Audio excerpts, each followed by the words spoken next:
I felt pretty good coming out. You know, I messed up my hand. I thought I wasn't going to be able to shoot because it was taped, the way it was taped.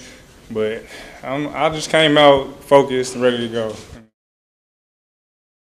Yeah, that's a man-sized performance right there.